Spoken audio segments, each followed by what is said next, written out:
Olá! Ao longo de um século e meio, do reinado de Dom Pedro I ao governo do general Ernesto Geisel, apenas políticos homens entraram no Senado.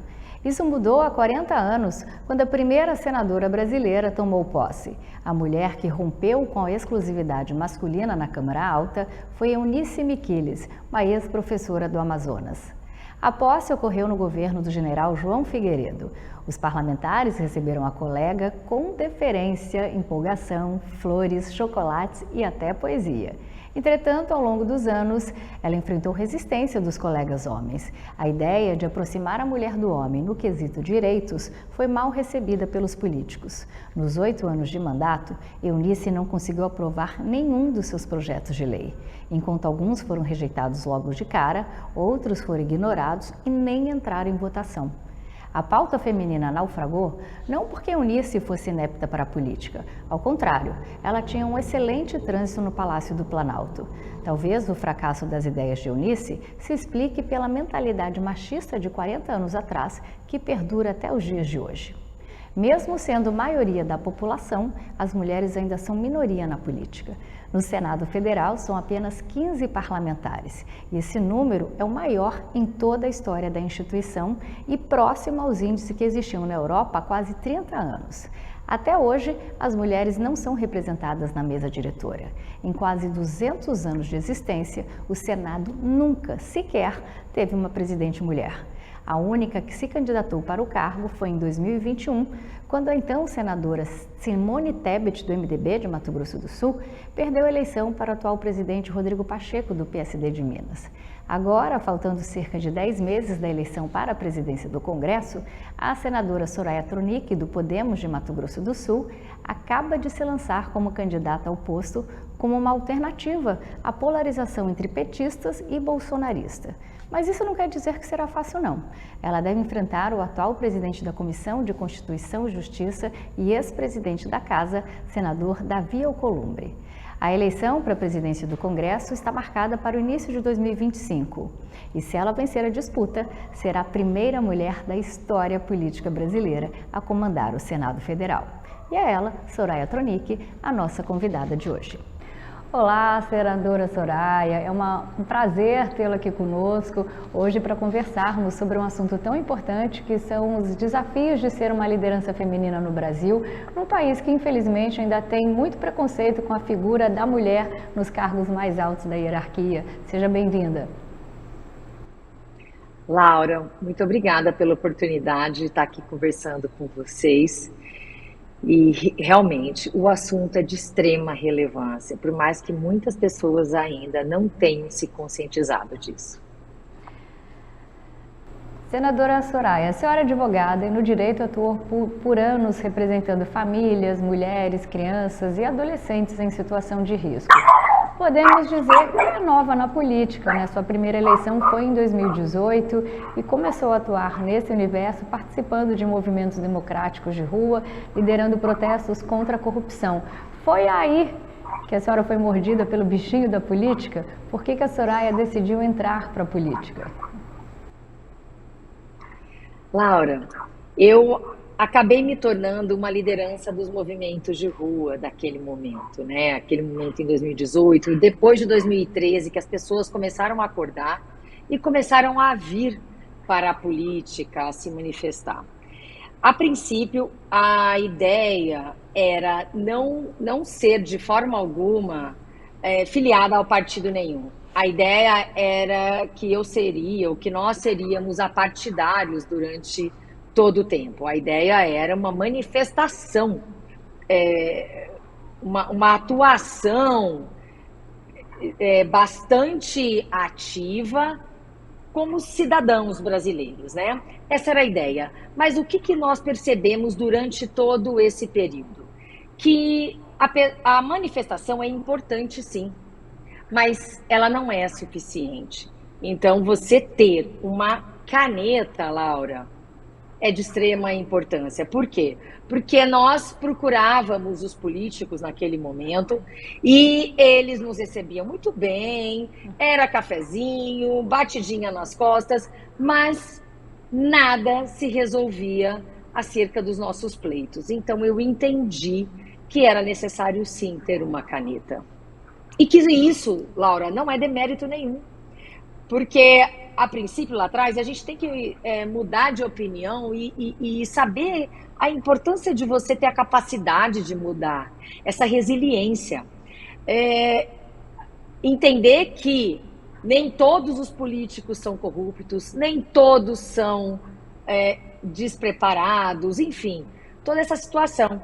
É importante, sim, a gente se manifestar. A vida não existe sem política, senão você vive num mundo aleatório, num mundo... você vive num mundo paralelo, mas aí também você não tem nem direito sequer de reclamar de nada. Senadora, a senhora assumiu recentemente a presidência do Podemos de Mato Grosso do Sul, um partido que não está na base de sustentação do governo Lula. De que maneira a senhora avalia esse primeiro ano do governo do PT? A senadora percebe alguma diferença na condução da política e na relação contrato com o Congresso entre o governo Bolsonaro e o governo Lula? Laura, eu creio que eu tenha um direito bastante diferente, assim. Por quê? Porque eu fui candidata à presidência da República. Eu tinha uma proposta.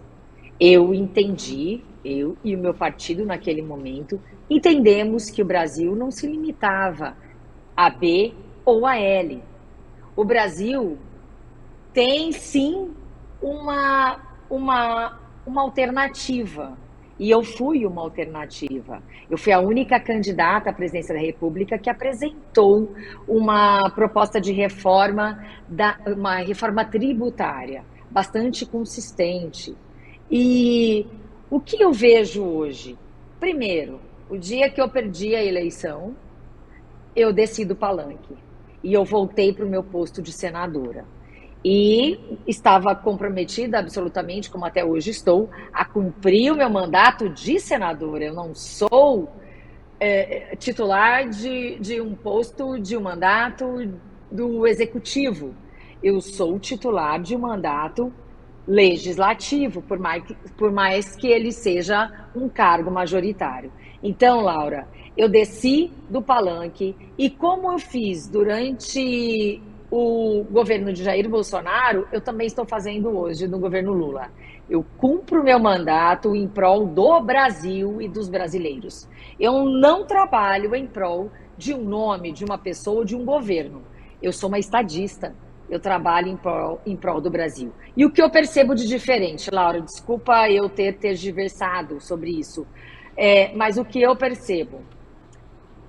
A democracia é um bem sublime, é uma cláusula pétrea para todos nós. A democracia é muito cara e, infelizmente, a maioria dos brasileiros ainda não entendeu o valor dela. Mas o que é que está em jogo? A nossa liberdade, a nossa democracia, por mais que algumas narrativas, alguns enredos tentem mudar essa situação. Então, o que eu percebo? Uma facilidade maior de diálogo nesse governo. Eu tive, por exemplo, Laura, emendas minhas de execução obrigatória, ou seja, que o governo é obrigado a executar. Eu tive emendas travadas em 2021, 2022. Então, assim, e que foram liberadas em janeiro de 2023. O que eu penso sobre isso? É que, apesar de dizerem que andam ali dentro das 4 linhas da Constituição, não leram a Constituição inteira, diferentemente do que eu fiz, do que eu faço. Eu leio a Constituição inteira, né? Eu não leio só 4 linhas. E a Constituição determina que nós precisamos todos cumprir todas as linhas da Constituição, não só 4 linhas. Então, realmente eu tive muitas dificuldades com o governo passado, que não cumpria a lei. Não é uma questão política a favor de Soraya ou não, é uma questão de ser a favor do povo brasileiro. E quem não cumpre a Constituição está contra o povo brasileiro. Então eu vejo que há um campo democrático mais amplo e mais favorável para que possamos trabalhar dentro das nossas divergências, Laura. Senadora, falando em Podemos, o partido anunciou há pouco tempo, durante um evento voltado à mulher em São Paulo, que a senadora disputará a presidência do Senado na eleição que acontecerá no começo de 2025. Nós sonhamos, as mulheres, né, sonham em sim eleger a primeira senadora, em ver a primeira senadora mulher presidente do Senado.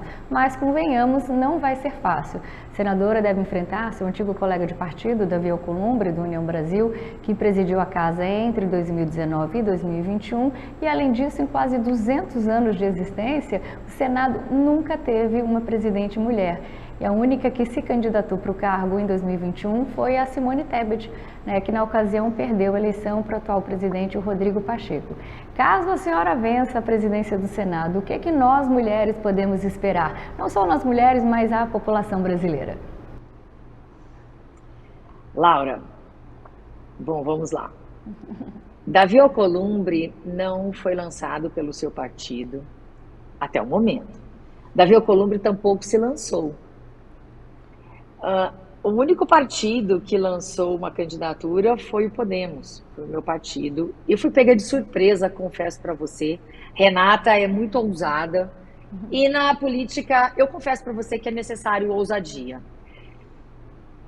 Eu entendo que se a gente se apegar, Laura, às dificuldades ou às questões, ou os fantasmas que a gente de repente tem na nossa vida, a gente nunca vai andar, né? Porque a candidatura de Davi Alcolumbre ainda é um fantasma.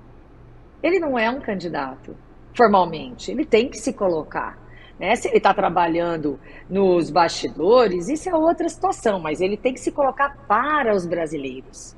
E eu estou colocada, não tenho medo. Renata Abreu, uma mulher de muita coragem, são pouquíssimas as mulheres no Brasil que são presidentes nacionais de partidos. E a Renata disse que não abriria mão de ter uma candidatura.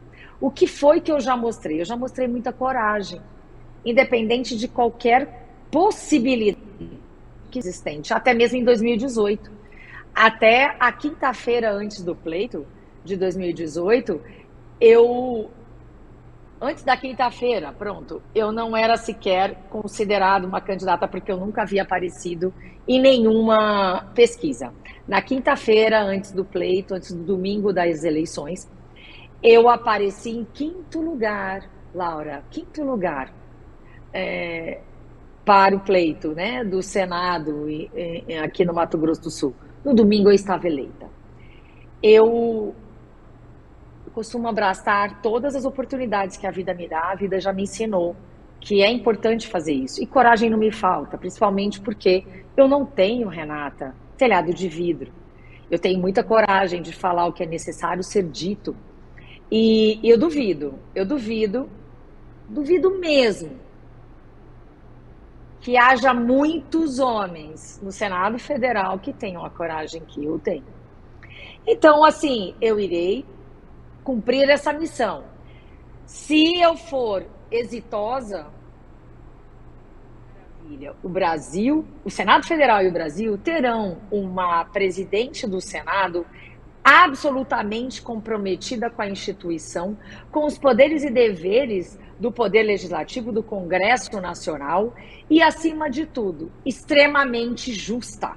Extremamente justa. Hoje, no Senado Federal, acredite se quiser, Laura, nós não temos, de forma alguma, transparência na distribuição das emendas, na distribuição dos cargos. Nós fiscalizamos os outros poderes, mas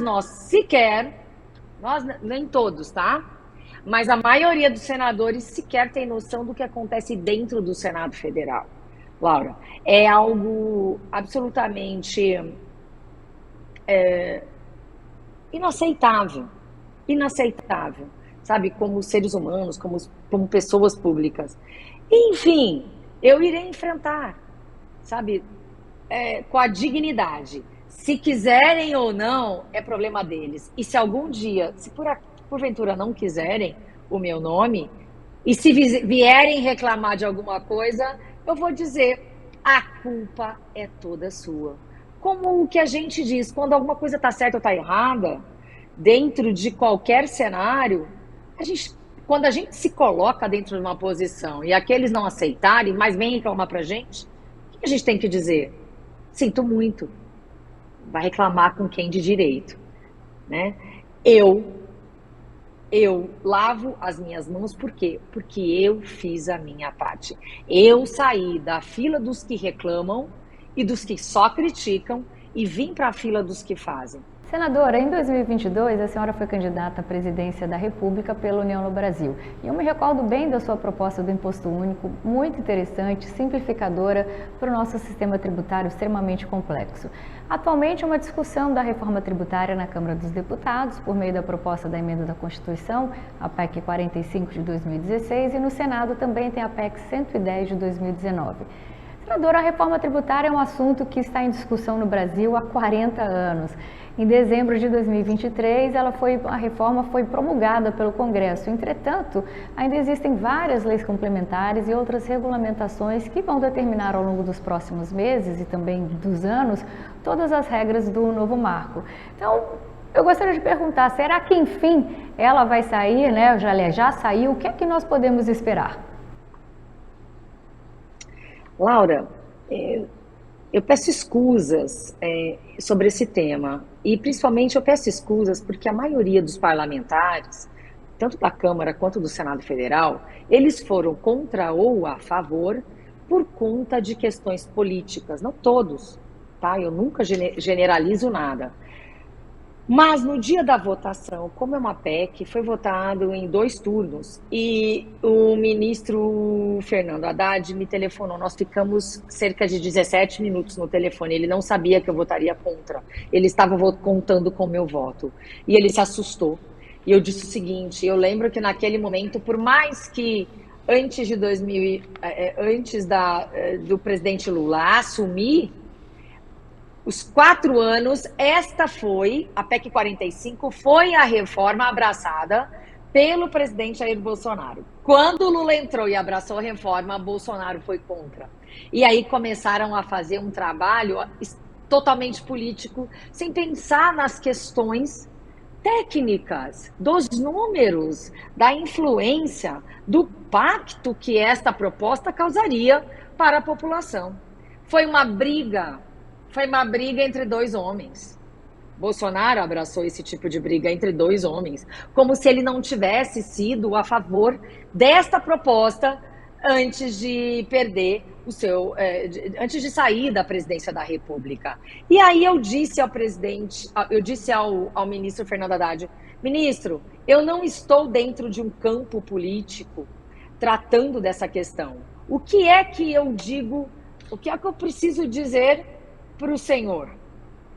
É que eu tenho legitimidade e eu falo de cátedra. Eu sou uma tributarista, uma advogada tributarista. E na campanha presidencial eu fui a única candidata que apresentou uma proposta de reforma tributária muito mais simples, muito mais justa e muito mais constitucional do que a 45. Porque a 45, na minha opinião, é inconstitucional porque ela ofende o Pacto Federativo, porque ela trabalha, ela não aborda exatamente a diminuição da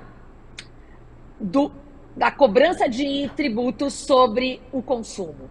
Ela tampouco nos dá a segurança de acabar com a evasão de divisas, com aquelas pessoas que sonegam tributos, porque cerca de 30% da população sonega tributos. 70% da população arca com toda a tributação. Então, esta proposta da PEC 45, ela é capaz, inclusive, de beneficiar aquelas pessoas que sonegam impostos. Ela beneficia o crime organizado, ela beneficia os informais. Muitos informais não são informais porque querem ou porque têm má fé.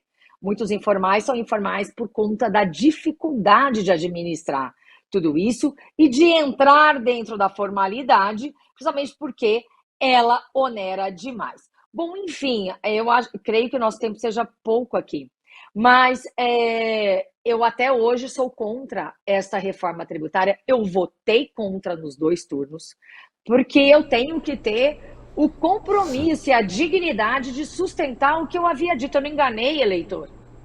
Nenhum eleitor vai poder reclamar de mim. Nunca, nunca, nunca. Eu não enganei ninguém. Eu sempre fui contra esta proposta.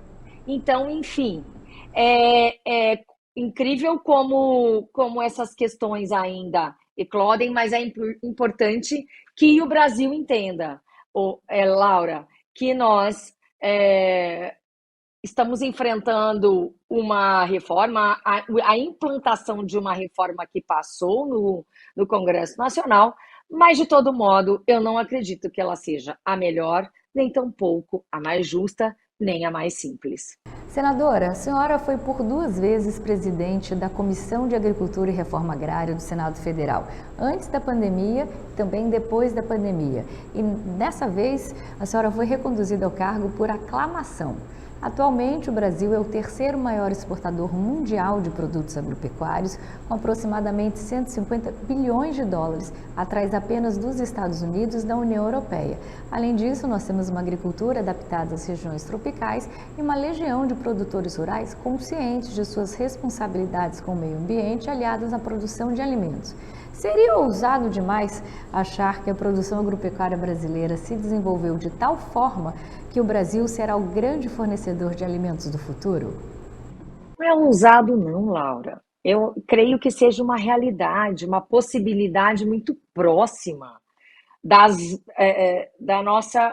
dos fatos, da nossa realidade, né? Da questão fática do produtor brasileiro. Nós temos o produtor que exporta, que segura o nosso PIB, a balança comercial, e nós temos a agricultura familiar que garante o consumo interno. Laura, Mato Grosso, que é sua terra, Mato Grosso do Sul, que é minha terra, e o nosso Brasil inteiro, que produz de norte a sul e de leste a oeste, é um orgulho muito grande para todos nós. E o que eu posso dizer para você em relação a isso? Os altos e baixos dos preços das commodities, elas vêm da oferta e da procura, né? Dessa lei que é inexorável, né? Quanto mais se procure, quanto menos tem no mercado, mais caro é o produto. Então, assim, eu vejo muita gente também tratando isso de forma ideológica. Eu vejo produtores rurais tratando isso de forma ideológica, e eu gostaria realmente que os brasileiros passassem a pensar de uma forma mais pragmática. Mesmo sendo mulher, geminiana, eu sou muito pragmática. São os números que nos orientam. E os números dizem o quê? Antes de 2019, quando o Jair Bolsonaro assumiu, já existia, né, o Plano Safra, que sempre ajudou e sempre promoveu a nossa produção. Até mesmo quando os outros ramos, os outros setores comerciais, como é o caso da indústria, do comércio, do turismo, reclamam em relação ao fomento que existe em relação ao agronegócio e o fomento que existe em relação aos outros setores, principalmente ao setor de serviços, que é o que mais emprega, Laura. É o que mais emprega no nosso país. Não é o agro que mais emprega. Bom, enfim, o que eu penso? Nós podemos sim acreditar que o agronegócio tem a tendência de crescer, tanto o agro grande e médio que exporta, como o pequeno até que exporta, mas como a agricultura familiar. Agora foi dividido, o Plano Safra teve divisões. Uma parte para os que exportam e outra parte para a agricultura familiar. Eu tenho certeza que isso foi muito benéfico. Tem investido muito na agricultura familiar, nós temos que ter a garantia do nosso consumo interno, a garantia da segurança alimentar do povo brasileiro e também, sem titubear, que o nosso agro, o grande agro, não, eu estou falando do grande, do grande produtor. Há pequenos proprietários que são também grandes produtores, e os pequenos produtores não gostam de ser chamados dessa forma, tá? Nós precisamos, inclusive, mudar a nomenclatura disso, porque todo produtor rural é grande por excelência, cada um dentro do seu nicho, né? Tanto que nós estamos discutindo aí a questão da produção de tabaco, muito forte no sul do nosso país, mas também na Bahia. E nós exportamos um número absurdo de tabaco, enfim, tudo que nós temos, de norte a sul e de leste a oeste, é de grande valia, precisa ter fomento, sim. Precisamos parar, Laura, de exportar apenas os commodities primários, mas também os beneficiados. Enfim, se formos falar de agronegócio, Laura, é uma infinitude e você pode separar aí, ó, um programa inteiro. Por quê?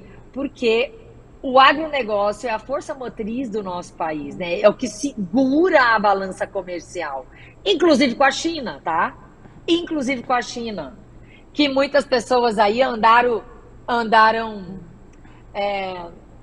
excomungando, é assim que fala, Laura? Mas eu não vou deixar de falar isso não, porque eu desafio qualquer produtor rural a dizer que não quer exportar para a China.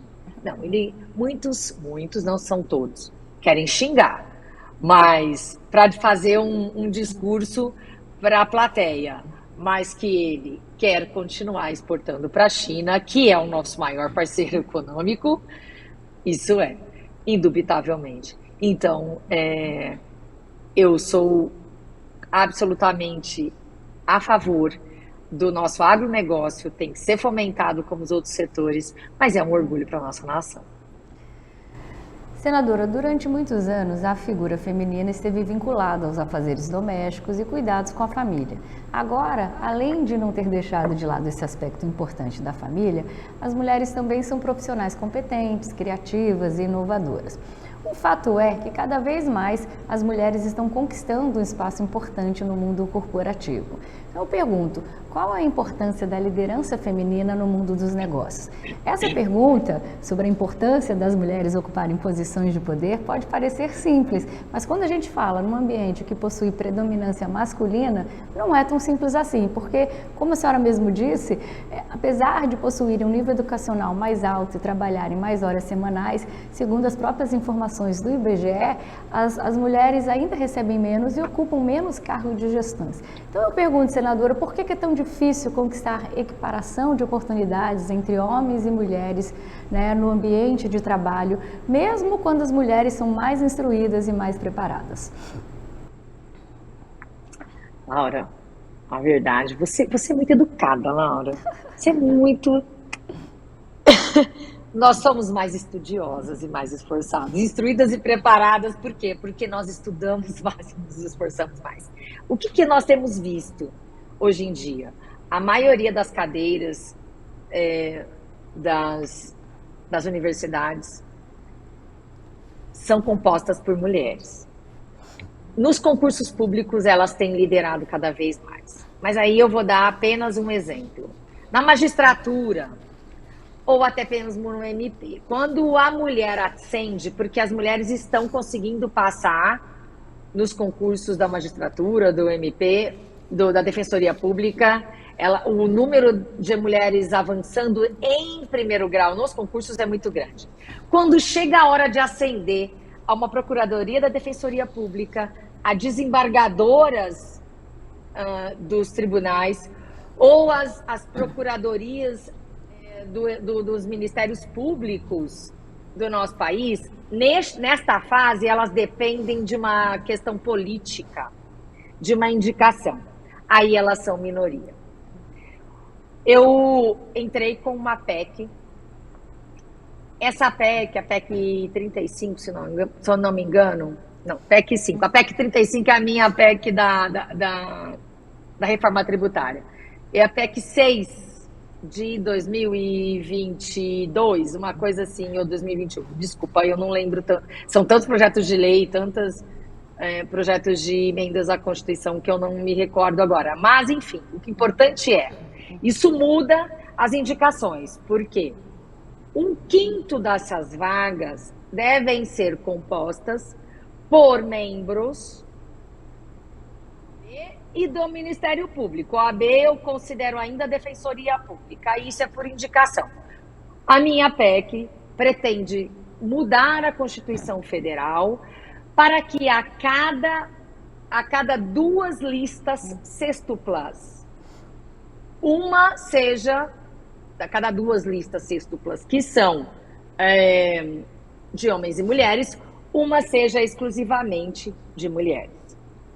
Bom, por incrível que pareça, há mais de 1 ano e meio, isso está parado na CCJ. Não há interesse dos parlamentares homens em tocarem isso. CCJ, diga-se, Davi Alcolumbre, né? É vontade zero de respeitar as mulheres. Bom, mas enfim, por que eu falo em mulheres no poder dentro das carreiras, dentro dos espaços de poder?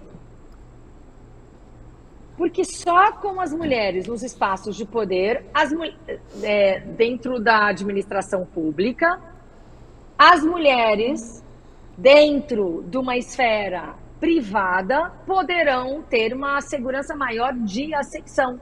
Porque se dependermos só dos homens, são poucas as mulheres que vão contra as mulheres, mas isso existe. Acredite se quiser, isso existe.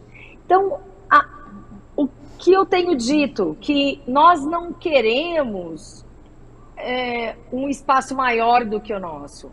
Apesar de sermos mais de 50% do eleitorado, a gente aceita até, Laura, a gente até aceita termos 50% do poder no nosso país. Nós queremos ombrear com os homens. Por quê? Porque nós acreditamos que o importante seja o equilíbrio.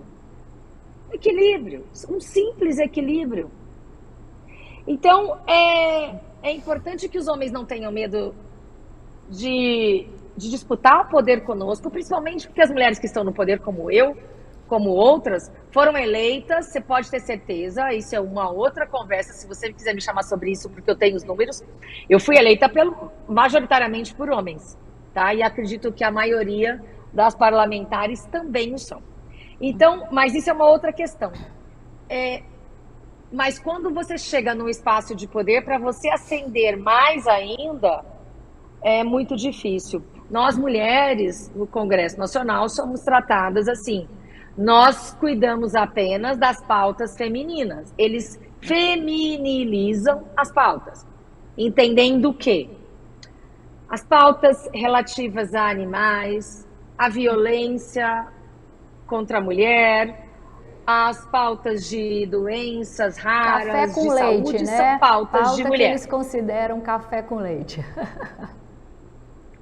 Aí eu digo para você, quem mais comete violência contra a mulher é o homem, certo? Maria da Penha só é relativa a mulheres, a mulher sempre é a vítima, né?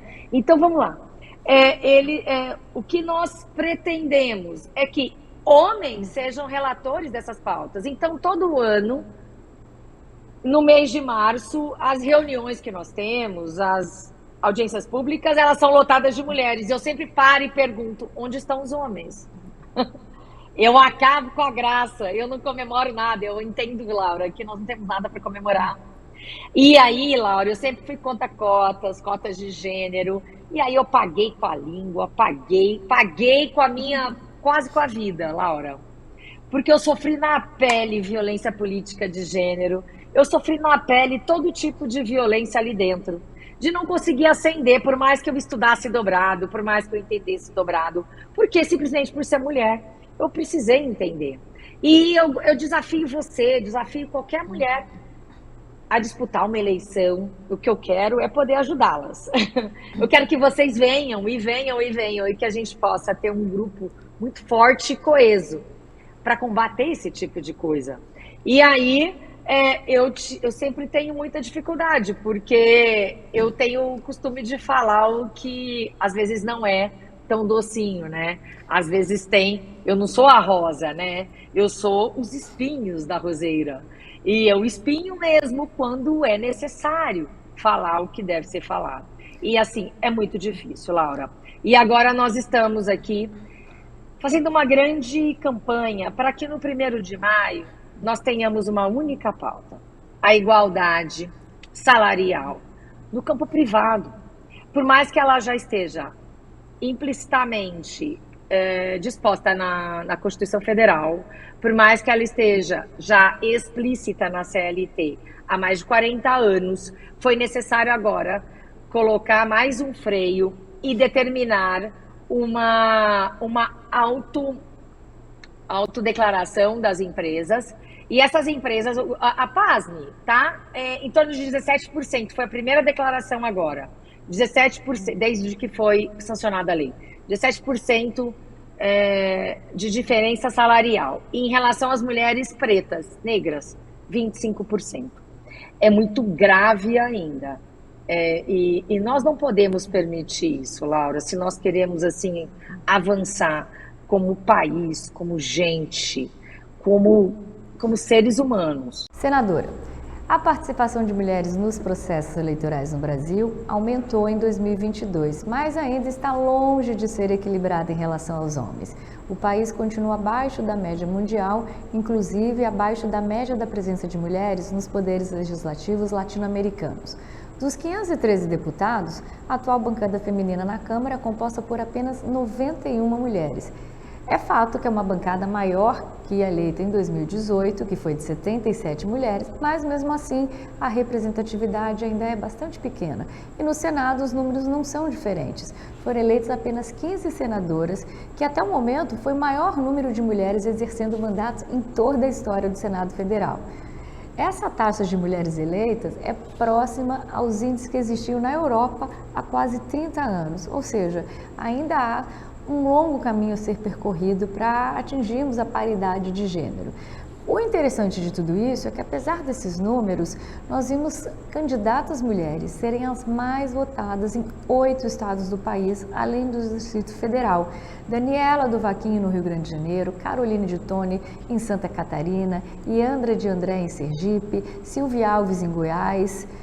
Senadora, as mulheres são a maioria da população brasileira, mas ainda assim são minoria na política. De que maneira a senhora acha que a falta de mais mulheres em cargos de liderança política afeta o dia a dia do país? A senhora acredita que as mulheres podem trazer uma perspectiva diferente, em especial para soluções de problemas como esse que a senhora acabou de citar, de ter projeto de lei parado na CCJ? Laura, você trocou num assunto, é muito sensível tudo isso, sabe? Eu preciso tocar na ferida. Eu preciso tocar na ferida. Quando você vota para um senador, você vota na chapa, e essa chapa é constituída por 3 senadores ou senadoras. Não são as 15, acredite, não são as 15, Laura, que foram eleitas pelo povo. A pessoa geralmente vota, Laura, no candidato que é o primeiro, que é o titular. Então, o que é que eu vejo, Laura? O eleitorado brasileiro ainda não vota nas mulheres. A gente não tem que votar numa pessoa porque ela é mulher ou porque ela é homem. A gente tem que votar pela capacidade, pela empatia, por tudo que a gente sente em relação à pessoa. Mas a questão é essa, não é votar nas mulheres. Então, dentre as 15, infelizmente, como titulares, né, ali na boca do gol, na primeira foto da urna, não era a mulher. Foram 13, e nós estamos ainda enfrentando um problema. Oi? 13 e depois até menos. E depois com substituto que puxou para ministério, outros cargos, aí ficaram 15 no final. Sim. Pois é. E agora nós tivemos um parceiro, uma pessoa que até se mostrou bastante simpática comigo, foi Ciro Gomes.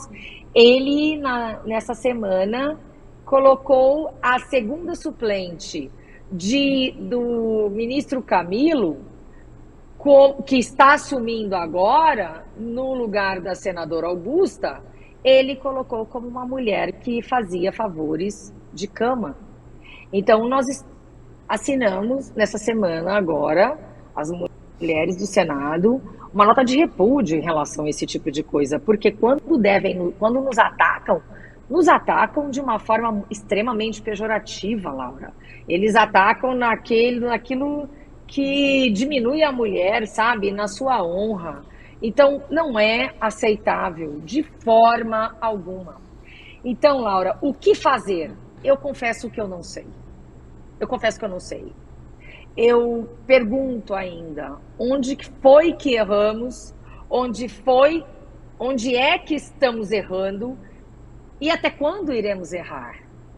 Ou nós damos uma resposta à altura, ou todas as mulheres se unem para responder à altura, sabe, de uma questão tão grave, tão chocante, tão aviltante como essa. Porque será, meu Deus, que alguém não vai entender que a Laura tem capacidade, que a Laura estudou, que a Laura consegue?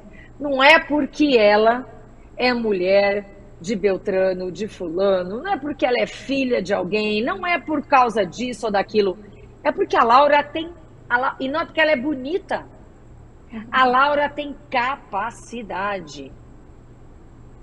Tem capacidade para estar onde ela está. E que isso seja aceito com naturalidade, que a Laura, sim, a essência da Laura, tem a capacidade de estar liderando o que ela já lidera, né?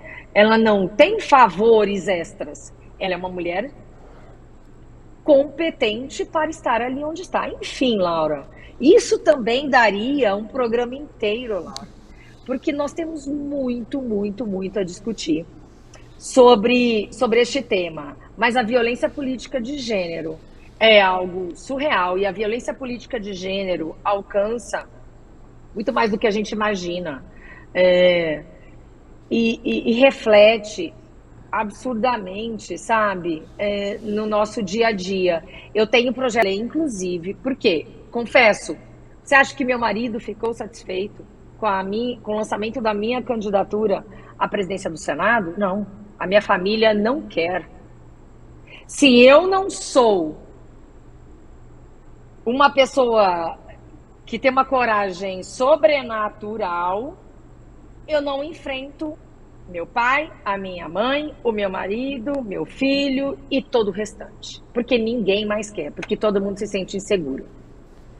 E aí eu vejo, se eu, Soraya, que fui candidata à presidência da República, pelo maior partido do país, com maior fundo eleitoral, senadora da República, sofri uma violência política de gênero sobrenatural, você imagina o que as outras mulheres enfrentam.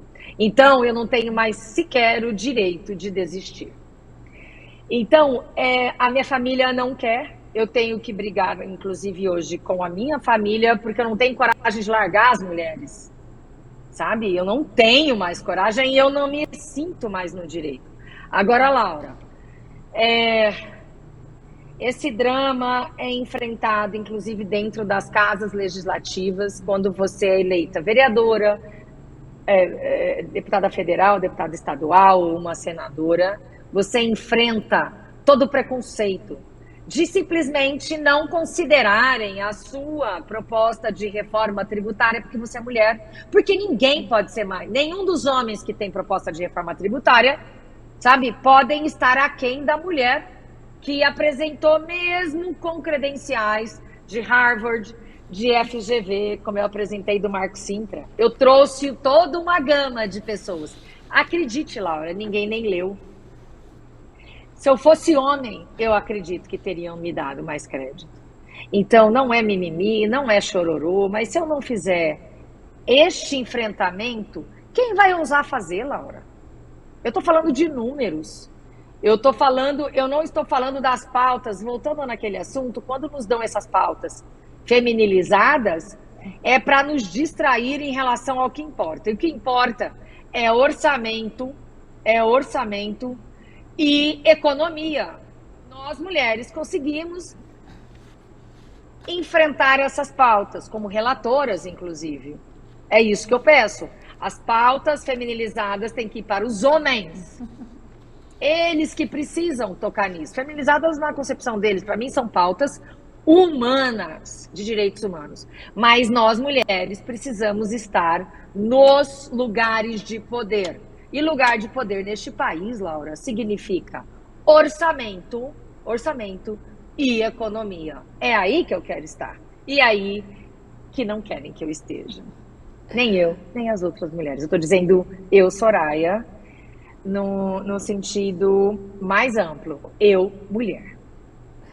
Para a gente encerrar esse bloco, senadora, no Dia Internacional da Mulher de 2023, o presidente Luiz Inácio Lula da Silva apresentou um pacote de ações para assegurar os direitos das mulheres, entre eles a lei da equiparação salarial, que já estava na CLT, já uma coisa antiga.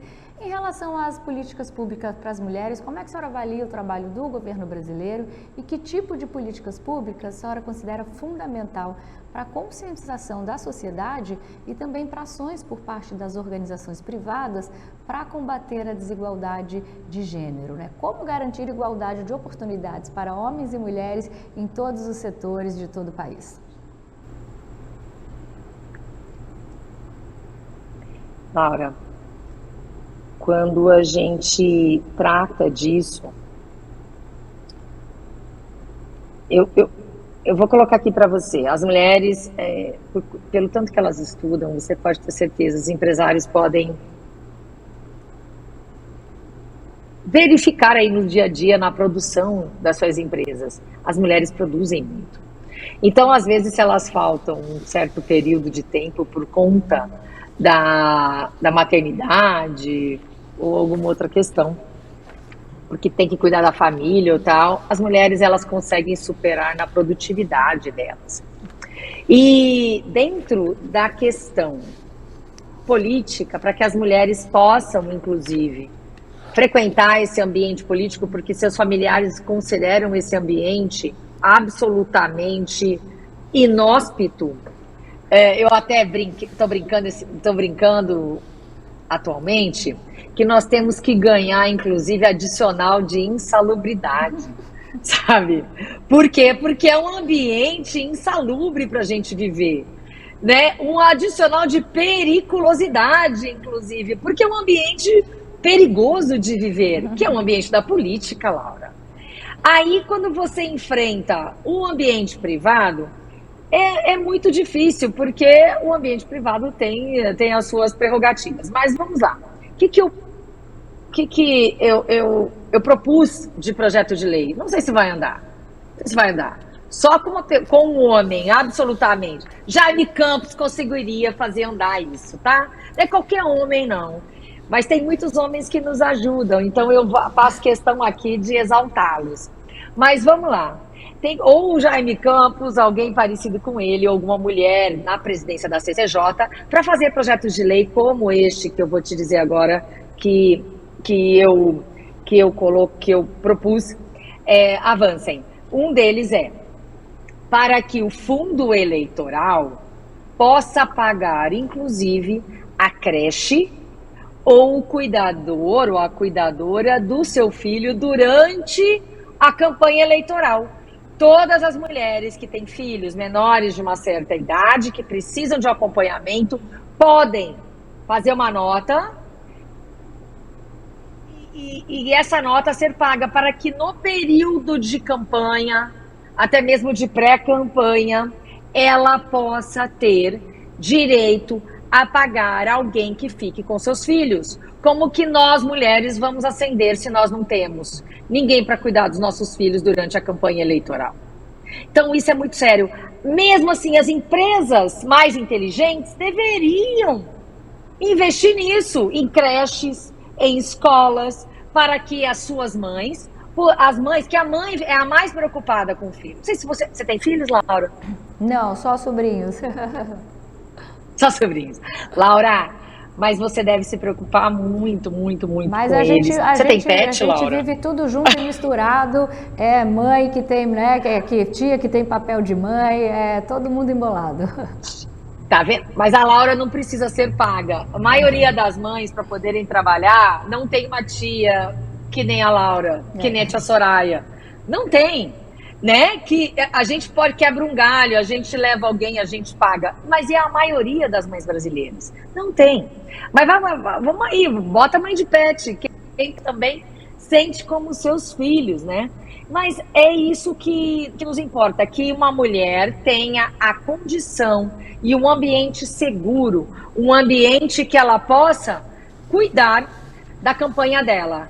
Em 2022, eu coloquei aqui, em Mato Grosso do Sul, nas nossas grandes reuniões, nós colocamos uma ala que tinha brinquedoteca e cuidadores, para que as mães pudessem levar seus filhos e que elas pudessem sair dali com tranquilidade para escutarem o que estava sendo dito no palanque.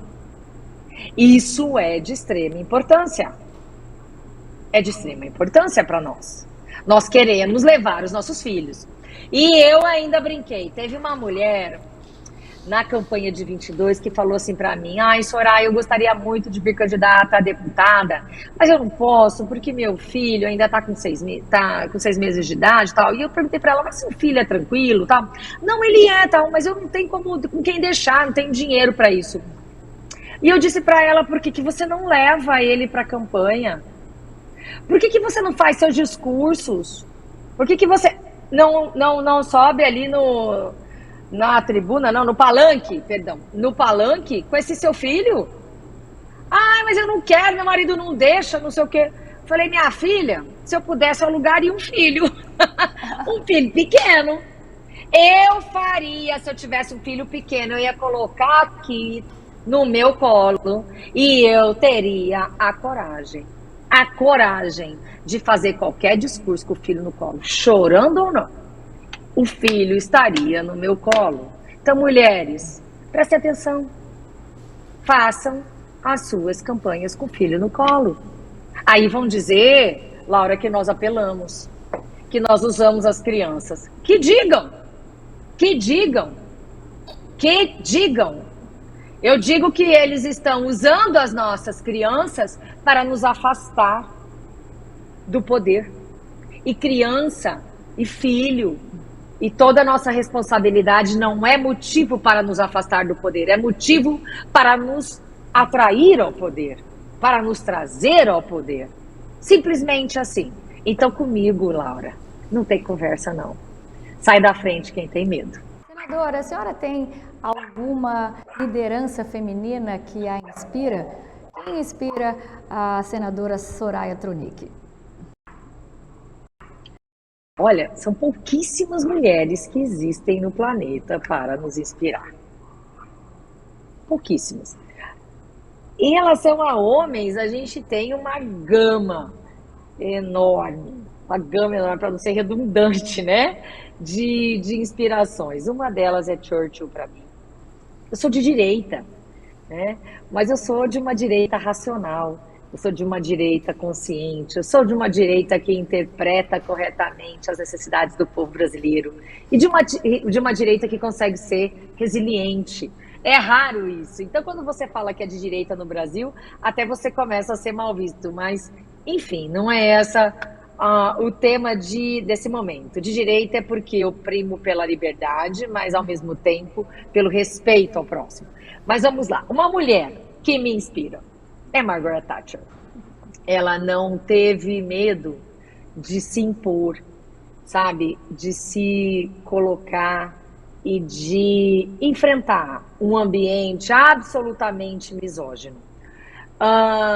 Golda Meir, que foi a primeira-ministra de Israel, tá?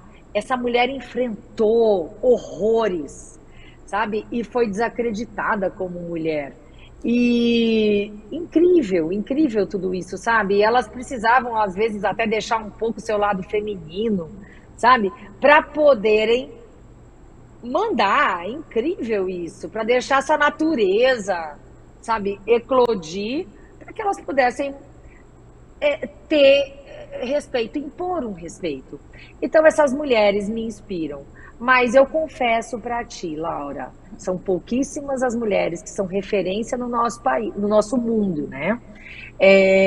Que nós podemos nos inspirar.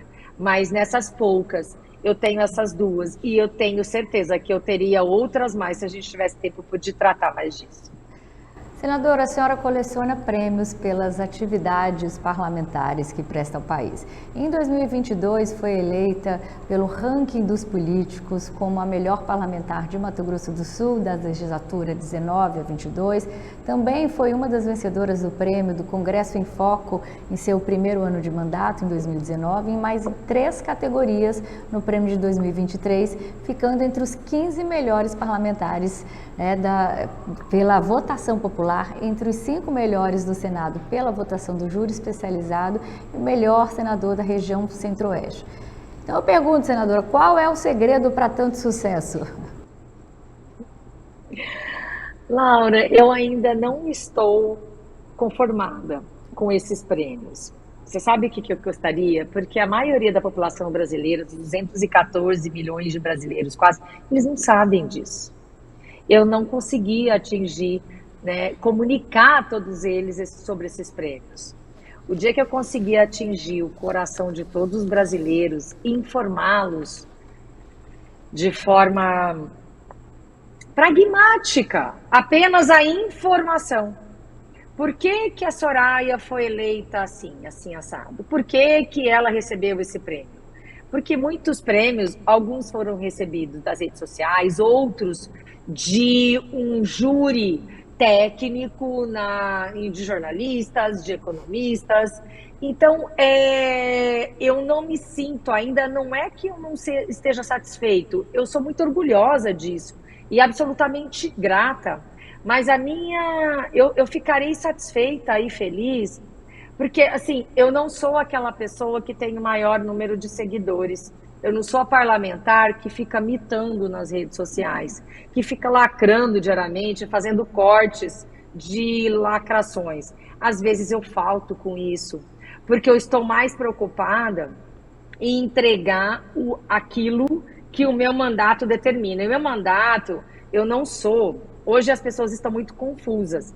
Tem parlamentar que não trabalha na área parlamentar, mas ele age como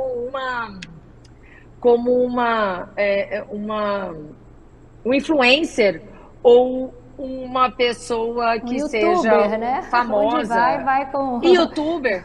Ele é um famoso, ou como um artista, eu não sei te falar. O que é um artista famoso? Eu não sou artista. Eu não sou atriz. Eu não sou uma celebridade. Celebridade é o que eu queria falar. Eu não sou uma celebridade de reality show. Eu não estou aqui para isso. Eu estou aqui para cumprir o mandato de legislar e fiscalizar. Então, às vezes, eu falto com a informação que muitos dão. Outros parlamentares não têm uma atitude, não cumprem as suas obrigações de legislar e fiscalizar. Eles são celebridades, eles agem como celebridades, como influencers.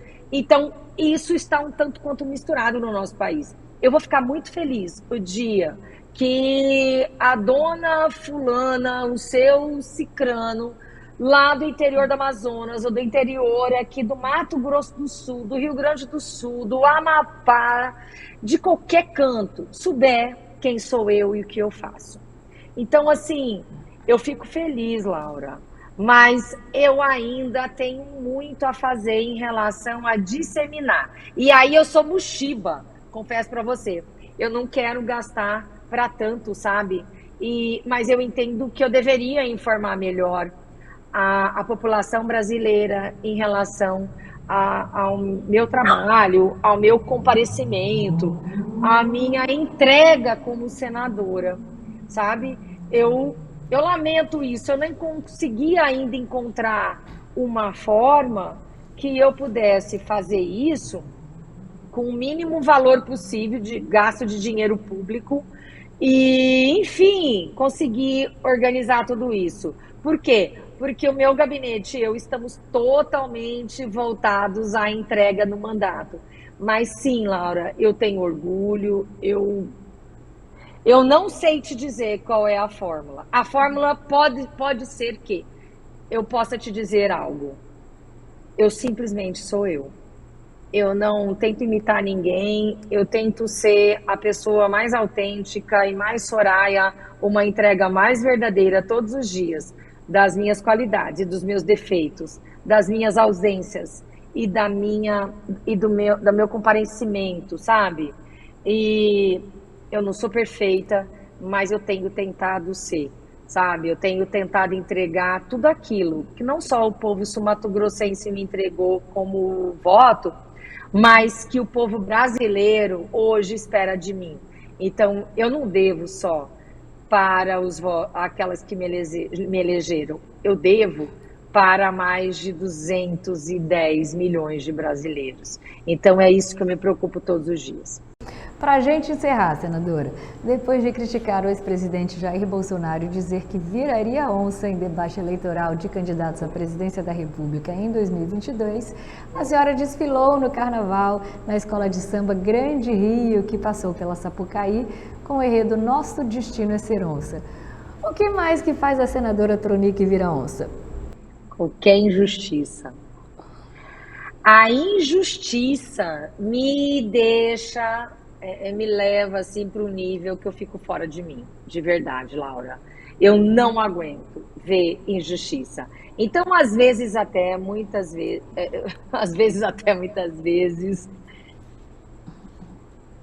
as pessoas não entendem o que é justiça, e muitas questões, mas o que me dói é ver alguém injustiçado, alguém diminuído pela sua situação.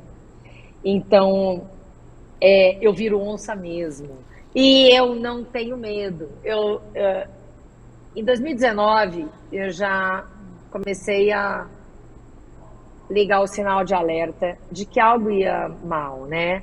Eu sou mulher e sou geminiana, mas eu sou extremamente pragmática. Então, eu sempre entendi que qualquer pessoa pode cometer um crime, pode errar. Ela precisa só ser o mais humilde, né? Então, quando eu vi que Jair Bolsonaro estava em curso em muitos crimes e trabalhando de uma forma a livrar seus filhos de crimes de rachadinha, por exemplo, então o meu sinal de alerta se ligou. Eu acreditei que seria fácil contar para os brasileiros e os brasileiros terem uma real noção, mas eu não tinha uma força nas redes sociais, eu não trabalho para mentir em redes sociais, eu não tenho gabinete do ódio, Laura, eu não tenho ninguém que fica trazendo desinformação. A minha informação é informação fática, é de processos. Então, um dia o povo brasileiro vai entender melhor. E eu disse sim ao presidente Jair Bolsonaro que na minha terra tem mulher que vira onça e eu sou uma delas. E não foi só na minha terra, não foi só no Mato Grosso do Sul que muitas mulheres se identificaram comigo. Elas se identificaram comigo de norte a sul, de leste a oeste, do Oiapoque ao Chuí deste país. Por quê? Porque a gente tem que virar onça, Laura, de vez em quando. E às vezes, de vez em sempre, tá? De vez em sempre. E eu viro mesmo.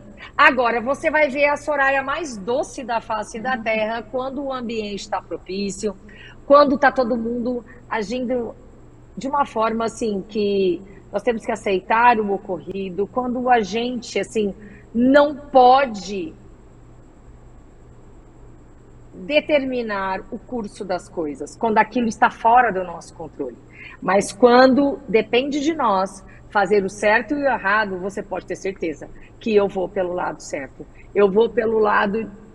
Por mais que, às vezes, o mais favorecido esteja com a razão e o menos favorecido esteja sem razão, eu vou ao lado da razão. Eu vou ao lado do mais favorecido. Porque ele tem razão, porque a nossa legislação determina isso. Agora, se for o menos favorecido... Aí eu vou ao lado dele, mas eu vou ao lado da justiça, para que lado for. Então, eu nunca tive medo disso. Paguei um preço muito alto, porque eu nunca tive o poder das redes sociais, dos gabinetes de ódio de Jair Bolsonaro, da BIM paralela, me monitorar dia e noite e dia no meu celular, para saber onde eu estou, onde os meus familiares estão.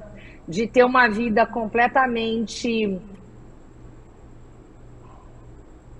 cercada de preocupações, um ambiente realmente inóspito para viver, para trabalhar. Antes eu era mais feliz e ganhava mais, Laura, porque eu sou advogada. Eu perdi clientes, Tributarista eu ganhava ainda, né? mais, eu não sei o que eu vim fazer aqui. Então, mas assim, é um período, né? E se eu não me mantiver na vida pública e alguém vier reclamar para mim no futuro, eu vou dizer: o problema é seu, que não votou na pessoa certa. Não vem reclamar para mim, me dê paz, porque eu não dependo da política para viver, graças a Deus, e nunca irei depender. Então, isso é importante deixar destacado, porque eu tenho feito isso pelo amor e pelo sentimento de cumprir uma missão, sabe? Mas nada mais do que isso, nada mais. Não é dinheiro que me move, mas é o senso de justiça. E o senso absolutamente de ter o meu. Eu não tenho teto de vidro. Eu simplesmente sou a Soraya e vou continuar sendo. E muito obrigada por esse espaço, Laura. Eu fico muito feliz. Eu espero que a gente consiga se encontrar aí um dia fisicamente, né? E que a gente consiga fazer um bate-papo juntas, porque eu acredito que nós duas, eu, mas você também, tem muito a contribuir. Senadora, muito obrigada pela participação e parabéns pela sua brilhante atuação no Senado Federal. Para nós, mulheres, realmente é inspirador e muito gratificante. Continue fazendo o seu trabalho que tanto nos inspira. Muito obrigada e mais uma vez, parabéns. E quando eu estiver em Brasília, vou no seu gabinete fazer uma visita e tomar um café. Convidadíssima. Mais fácil você estar em Brasília do que eu estar aí no Mato Grosso. Tá? E aí a gente fica nessa briga, né? Mato Grosso do Sul e Mato Grosso. Mas eu sou de 73, Laura. Eu nasci ainda, era Mato Grosso, mas eu fiquei pro lado de cá. Tá certo. Né? Mas somos irmãs, né? De estado, somos irmãs. E eu tenho muito orgulho da nossa terra, muito orgulho da nossa história. Então, muito obrigada. Esteja sempre convidadíssima a tudo que você quiser. Se você quiser fazer algo assim lá no gabinete, tá totalmente convidada, você e sua equipe. Obrigada pela oportunidade. Obrigada pelo carinho. Obrigada pela insistência, inclusive, tá? Que agora finalmente faz deu tempo certo. Que era para essa entrevista sair, né? Mas agora deu certo. Obrigada, senadora. Parabéns pelo trabalho. Viagem. Tá? Muito orgulho de você. Um abraço. Obrigada. Tchau, tchau.